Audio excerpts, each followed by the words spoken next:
8 lessons to live by. Number 1, remind yourself to see those things we've taught ourselves not to see.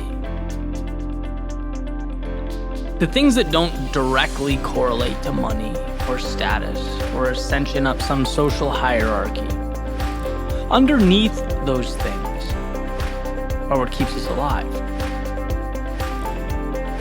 Keep our souls lit, our eyes open, our days meaningful. We don't think we need music to invigorate the soul. We don't think we need wind on our face or sand on our feet. We don't think we need to shut the world off so we can hear ourselves think. Now, we fall into the trap of believing that beautiful is a luxury. It's not. It's why we're here. And it's not about being anti-money or status or whatever your goals are. But it is about realizing that those things without beauty and art and nature and calm are empty. They're a plane without wings, lungs without air. The things we have taught ourselves not to see are the things we need above all else. Number 2, you are stronger than you think you are. You are made to endure, to pave a path, find a way, rise to the occasion. And we know this when it's easy, but we forget when it's not. When the world feels stacked against us. When you're writing things no one reads, saying things no one hears, making things no one sees. When you know you have somewhere to go but aren't sure where that is, know you need to evolve into something but have no idea what this is, when you need to know that you have everything you need. It's not about finding new pieces. It's about arranging the ones in your hand. Like smoke expands to fill any room, your potential can expand to conquer any obstacle. You are stronger than you think you are. Number 3, some things are beyond our control. But being ready for the opportunity when it comes our way is very much in our control. And maybe it takes a day, a month, a year, longer.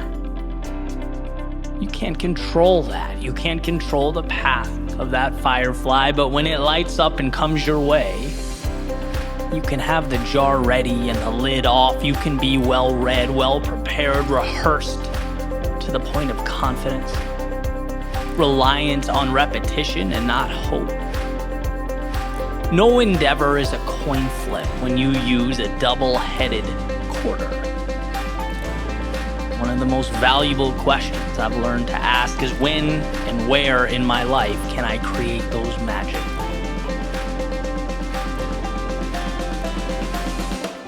Number 4, we are at our best when we are moving towards something. Inaction has an opportunity cost that is more expensive than anyone wants to pay. Places I haven't gone, risks I haven't taken. They're the loss. The dragon has the gold for a reason, and to avoid the former is to forfeit the latter. If we are not growing, we are dying. So as Emerson suggested, find a star to hitch your wagon to. And even when the world forces detours upon you, inserts roadblocks, or temporarily covers that star up altogether, remember that it's still there, shining as bright as it ever has, waiting for you to reorient yourself, remember who you are, and carry on. Number 5, when it's your fault, you are in control.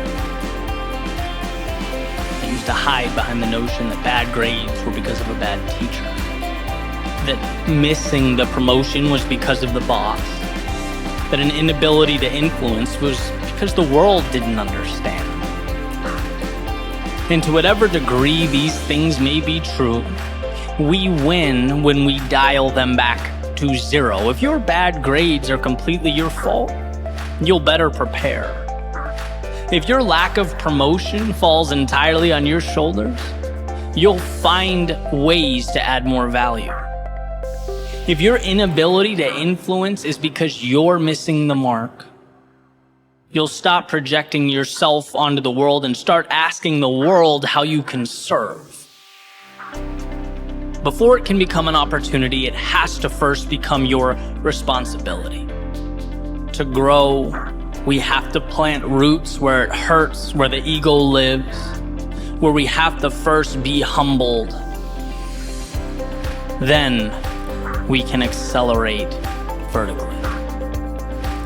Number 6, if it means something to you, there is value.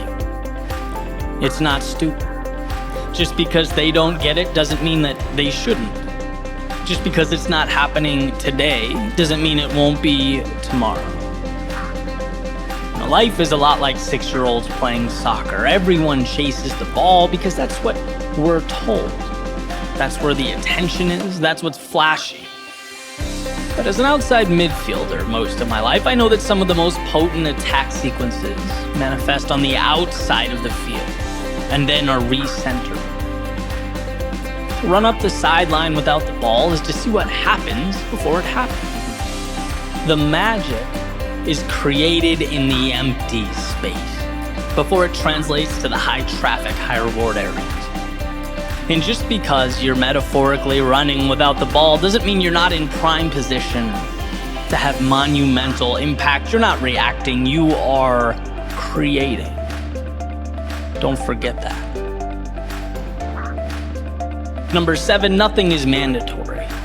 Everything we do, we choose. Where we are, who we're with, how we spend our time. And it's easy to look around and think we are programmed to exist between specific parameters. We're not. And often we don't see until life forces a change upon us how much flexibility we have in life. Now sure, change obviously brings with it its challenges. New questions, uncertainties, new places to map and people to meet, but as Mark Manson says, there is no problem-free life. No, the beauty of life is that we get to choose which problems we will spend our time solving. Problems to solve are what make life meaningful. So if you're looking around and not seeing what you want to see, you're not stuck. You're simply solving the wrong problems. Perhaps it's time to find some new ones. And number 8, tomorrow is not your answer. It's your problem. Tomorrow is your excuse to wait, to hold off, to rationalize stagnation. Tomorrow is the status quo. It's a fresh, new coat of paint on a car that won't run, or a new roof on a house with a cracked foundation. Tomorrow can only tell the story that is acted out today. That means without stepping into the limelight right now, in the immediate, in the present, there will be no story. Because stories aren't made tomorrow, they're made now. So let's stop expecting the messenger to be the author. And let's take fate into our own hands, write our own headlines during the only moment we'll ever have, the present. So let the rest of the world dance around tomorrow. That's not where your mind should be. You should be working on the melody